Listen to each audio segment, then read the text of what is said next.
చిన్న బ్రైబు పెద్ద బ్రైబ్ అని ఏం లేదు. 50 రూపాయలు 100 రూపాయలు బ్రైబే. అవసరమైతే మేము మారువేషాలు కూడా ధరించాల్సి వస్తుంది. ఫస్ట్ చేతులు పట్టుకుంటాం, పైసలు తీసుకునేటప్పుడు చేతులు పట్టుకుంటాం. ఒక గవర్నమెంట్ ఆఫీసర్కి జైలుకు పోతున్నాడు అనగానే జైలు కన్విక్షన్ అయింది అంటే ఉద్యోగం డిస్మిసర్ ఫ్రమ్ సర్వీసెస్. ఫలానా ప్రభుత్వాధికారి లంచం తీసుకుంటూ ఏసీబీకి రెడ్ హ్యాండెడ్గా పట్టుబడ్డారు, ఆదాయానికి మించి ఆస్తులు కలిగి ఉన్నారనే కేసులో అరెస్ట్ అయ్యారు అనే వార్తలు తరచూ చూస్తుంటాం. మరి ఏసీబీ ఎలా పనిచేస్తుంది? దాడులు ఎలా నిర్వహిస్తారు? సామాన్యులు ఏసీబీని ఎలా సంప్రదించవచ్చు? ఈ విషయాలను Karimnagar range ACB DSP P. Vijay Kumar వివరించారు. మన స్టేట్ గవర్నమెంట్లో పనిచేసే ఎనీ ఆఫీసర్ మన ఏసీబీ పరిధిలోకి వస్తాయి.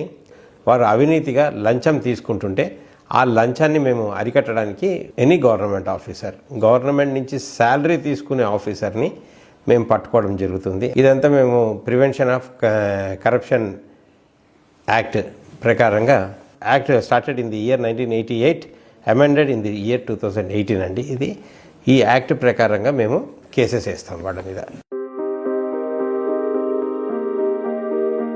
క్యాష్ రూపేనా or kind or any other articles or anything, ఏదన్నా ఒక కరప్షన్ అంటే ఇల్లీగల్గా ఆయన చెయ్యవలసిన పనిని చెయ్యకుండా పైసలు తీసుకునే దాన్ని కరప్షన్ అంటారు. మా ఏసీబీకి 3 రకాల కంప్లైంట్స్ వస్తాయి. 1 పర్సనల్గా వచ్చి కంప్లైంట్ ఇస్తారు.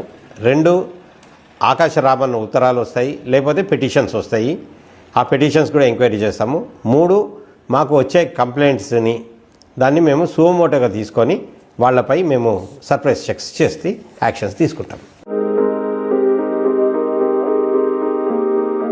ఒక సామాన్యుడు మన ఏసీబీలో కంప్లైంట్ ఇవ్వాలి, ఆయనకున్న బాధలు చెప్పాలి అని అనుకుంటే మా ఎక్కడికక్కడ మేము ఆల్ బస్ స్టాండ్స్లో మా telephone numbers and toll free number 1064 ఈ స్టిక్కర్స్ ఎక్కడన్నా అంటించామండి. All public toilets, urinals, RTC బస్సులు, ఆటో స్టాండ్స్, ఎవ్రీవేర్ మీరు ఎక్కడ పోయినా ఈ కనిపిస్తాయి. 1064 ఈజ్ టోల్ ఫ్రీ నంబర్. ఇది కాకుండా రెగ్యులర్గా మాకు ఇప్పుడు క్యూఆర్ కోడ్ ద్వారా కూడా మేము ఇప్పుడు లేటెస్ట్గా ఇంట్రడ్యూస్ చేశారు మా హెడ్ ఆఫీస్ నుంచి డీజీ గారు. ఇప్పుడు క్యూఆర్ కోడ్ ద్వారా కూడా మనం అది స్కాన్ చేసి కంప్లైంట్ ఇచ్చేయచ్చు. ఆ డిస్ప్లే చూసి ఆ క్యూఆర్ కోడ్ని స్కాన్ చేయగానే క్యూఆర్ కోడ్ డైరెక్ట్ హెడ్ ఆఫీస్కి కనెక్ట్ అయిపోతుంది. మీకు ఎవరికి కంప్లైంట్ ఉన్నా కూడా హెడ్ ఆఫీస్ నుంచి కన్సర్న్డ్ ఆఫీసర్కి వాళ్ళు కాన్ఫరెన్స్ కలుపుతారు. వెదర్ కంప్లైనెంట్ జెన్యూనా కాదా, ఇతను మంచివాడా, ఇతని క్యారెక్టర్ ఏంటి, అది ఒకటి చెక్ చేస్తాం. ఫస్ట్ కంప్లైనెంటే మేము చెక్ చేసుకుంటాం. సెకండ్ అక్యూజ్డ్ ఆఫీసరు, అతను ఆ అక్యూజ్డ్ ఆఫీసర్ అంటే ఎనీ గవర్నమెంట్ ఆఫీసర్, లంచం తీసుకునే ఆఫీసర్ కానీ అతను క్యారెక్టర్ ఏంటి. ఎవరైతే ఇక్కడి నుంచి ఎంక్వైరీ ఆఫీసర్ వెళ్తాడో ఆ ఎంక్వైరీ ఆఫీసర్ మాకు రాసిస్తాడు. I have checked the both the genuinity of both the parties, complainant and the suspect officer, whether they are good or bad అనేసి ఈయన రాసిస్తాడు. రాసిచ్చిన తర్వాత దాన్ని బట్టి మేము ఫర్దర్గా ప్రొసీడ్ అయ్యి అక్కడి నుంచి మేము ఎవిడెన్సెస్ సంపాదించిన తర్వాత ఆ ఎవిడెన్సెస్ అన్నీ పెట్టి మేము హెడ్ ఆఫీస్లో మేము లెటర్ పెడతాం, అప్లికేషన్ మేము పెడతాం. పెట్టిన తర్వాత డీజీ గారు మాకు పర్మిషన్ ఇస్తారు. పర్మిషన్ ఇచ్చిన తర్వాత దాన్ని బట్టి మేము యాక్ట్ చేస్తాం. ట్రాప్ 3 ప్రాసెస్ ఉంటుందండి, 3 స్టెప్స్ ఉంటాయి. ఫస్ట్ స్టెప్ ఏమంటే first is pendency of case. వాళ్ళకి అప్లికేషను ఆఫీస్లో పెండెన్సీ ఉండాలి. అప్లికేషన్ వీళ్ళ వర్క్ ఆఫీస్లో ఉండాలి. Second is demand. అతను మనకి అంటే కన్సర్న్డ్ ఆఫీసర్ ఇతన్ని కంప్లైనెంట్ని పైసలు డిమాండ్ చేయాలి. Third is acceptance. ఈ థర్డ్ యాక్సెప్టెన్స్లో ట్రాప్ కంప్లీట్ అయిపోతుంది. అందువల్ల దీనికి సంబంధించి మనకు ఎవిడెన్సెస్ కావాలి, మాకు ఎవిడెన్సెస్ కావాలి. ఈ ఎవిడెన్సెస్ ఎలా ఫిక్స్ చేస్తాము అనేది వాళ్ళు కంప్లైంట్ వస్తే వాళ్ళకి చెప్పి మాకు డిఫరెంట్ గ్యాడ్జెట్స్ ఉన్నాయి, మేము ప్రాసెస్ ఉన్నది దానికి లీగల్లీ అప్రూవ్డ్. మేము ఇండిపెండెంట్గా మా ఆఫీస్ వాళ్ళు మాత్రమే మేము వెళ్ళాము. మేము 2 గవర్నమెంట్ ఆఫీసర్స్ తీసుకొని వెళ్తాం. ఒకడు గెస్టెడ్ ఆఫీసరు, ఒకడు non gazetted officer. 2 officers other departments government ఆఫీసర్స్ని తీసుకొని మేమంతా వెళ్ళి ఎవ్రీథింగ్ ఇన్ వీడియోగ్రాఫ్డ్, ఎవ్రీథింగ్ ప్రతిదీ మేము వీడియోగ్రఫీ చేసి ఆ వీడియోగ్రఫీలోనే అంత నడుస్తుంది. అవతల మనిషి ప్రామిస్ చేస్తాడు, నేను సాయంత్రం తెచ్చిస్తా సార్ పైసలు అంటాడు, ఒకడు మధ్యాహ్నం తెచ్చిస్తా అంటాడు, ఒకడు బార్లో తెచ్చిస్తా అంటాడు, ఒకడు బస్ స్టాండ్లో తెచ్చిస్తా అంటాడు. అవతల వాళ్ళు తీసుకునేది ఎక్కడ తీసుకుంటారో దాన్ని బట్టి మేము ఆ పొజిషన్కి వెళ్ళిపోయి మేము పొజిషన్స్ తీసుకొని దాన్ని బట్టి యాక్ట్ చేస్తాం. మేమంతా మఫ్టీ ఉంటాము, మా టీం అంతా మఫ్టీ ఉంటుంది. మా అవసరమైతే మేము మారువేషాలు కూడా ధరించాల్సి వస్తుంది. మేము కూడా ఒక్కోసారి కంప్లైంట్లు అయిపోతాం, మేము కూడా కూరగాయలు అమ్ముకుంటాం, మేము కూడా అన్నీ చేస్తాం. అలాగే ఆదిలాబాద్లో ఒక రైడ్కి వెళ్ళినప్పుడు అగ్రికల్చర్ ఆఫీసర్ని రైడ్ చేయాల్సి వచ్చింది. అక్కడ ప్యాంట్ షర్ట్స్ వేసుకొని పోతే అవన్నీ ఇది చేస్తారు, గుర్తుపడతారు. అందుకని నేను ఆ రోజు టెంపుల్కి వెళ్ళాను, లుంగిలో ఉన్నాను, సీదా లుంగితోటే వెళ్ళిపోయాను. లుంగి ఒక షర్ట్ వేసుకున్నాను, మంచిగా 4-5 పేపర్లు పట్టుకొని వాళ్ళ ఆఫీస్లో కూర్చున్నాను. నా ముందు నుంచే ఆఫీసర్ వెళ్ళాడు, అక్యూజ్డ్ ఆఫీసర్. నేను న్యూస్ పేపర్ చదువుకుంటూ కూర్చున్నా, తెలుగు పేపర్. ఆయన చూస్తూ ఉన్నాడు. మన కంప్లైంట్ కూడా వెళ్ళిండు. మేము కంప్లైంట్ అబ్జర్వ్ చేస్తున్నాము, అక్యూజ్డ్ ఆఫీసర్ని అబ్జర్వ్ చేస్తున్నాము, అందరినీ చూస్తున్నాము. మా ముందే ట్రాన్సాక్షన్ అయింది.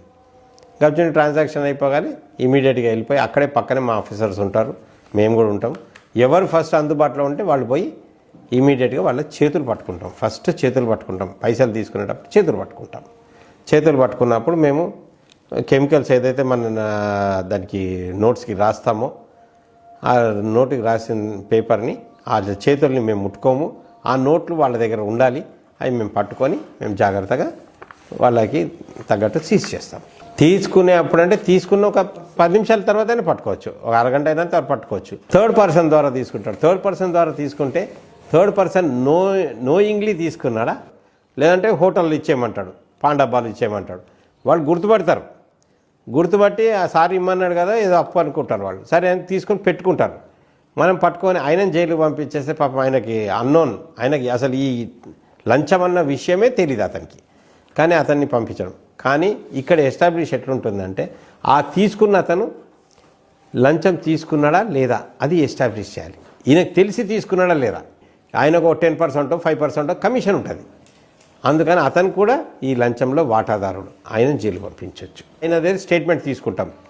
ఆయన దగ్గర స్టేట్మెంట్ తీసుకుంటే ఆయన చెప్తాడు, అవును సార్ నాకు తెలియదు, ఆయన సార్ నీ దగ్గర పెట్టుకో అన్నాడు, నేను పెట్టుకున్నాను, మీరు వచ్చి పట్టుకున్నారు, ఇదే సార్ అని చెప్పి ఆయన ఇస్తాడు. ఎవరు చెప్పారంటే అతను విట్నెస్. దెన్ ఆయన ప్రైమరీ స్పాట్ విట్నెస్ అవుతాడు. విట్నెస్గా ఆయన సైట్ చేసి మేము ఇది కన్సర్న్ ఆఫీసర్ని అరెస్ట్ చేస్తాం. కరెన్సీ ఏదైతే డబ్బు అయితే ఇస్తారో ఈ డబ్బు మనది మామూలు రెగ్యులర్ కరెన్సీ ఉంటుంది. ఈ రెగ్యులర్ కరెన్సీ మీద మేము ఒక కెమికల్ అప్లై చేస్తాం. మేము అది మేము డిస్కస్ చేయలేము మీకు.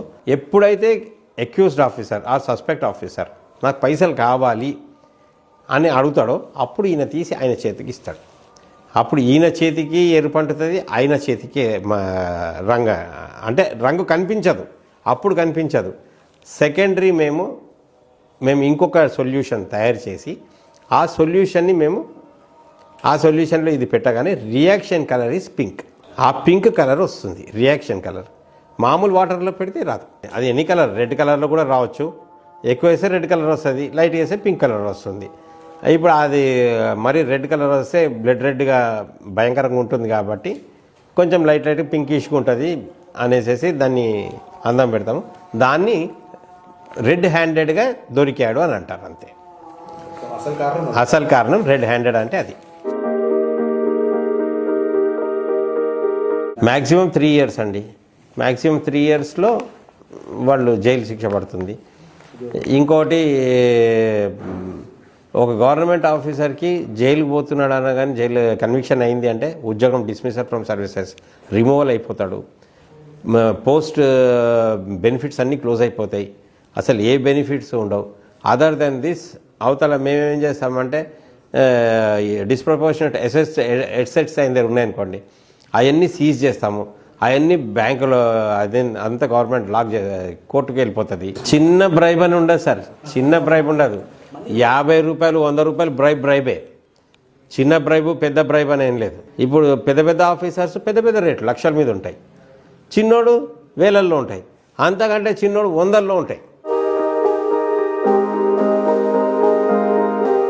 నార్మల్గా కన్విక్షన్స్ మేము చేసిన దాన్ని బట్టి కన్విక్షన్స్ వస్తున్నాయి, మంచిగా వస్తున్నాయి. ఎంత పర్సెంటేజ్ వరకు ఉండొచ్చు? పర్సంటేజ్ అంటే 60 వరకు వచ్చేస్తుంది 60 వచ్చేస్తుంది. కన్విక్షన్ రేట్స్ పెంచడానికి మాకు కూడా లీగల్ అడ్వైజర్స్ ఉంటారండి. PCLA గారు ఉంటారు, పీపీలు ఉంటారు. మాకు అంటూ స్పెషల్గా అన్నీ ఉంటాయి. అన్నీ మా మేనేజర్స్ వీళ్ళందరూ కూడా ప్రతిదీ మేము రాసేదంతా కూడా చూసి మేము డ్రాఫ్టింగ్ పంపిస్తాము.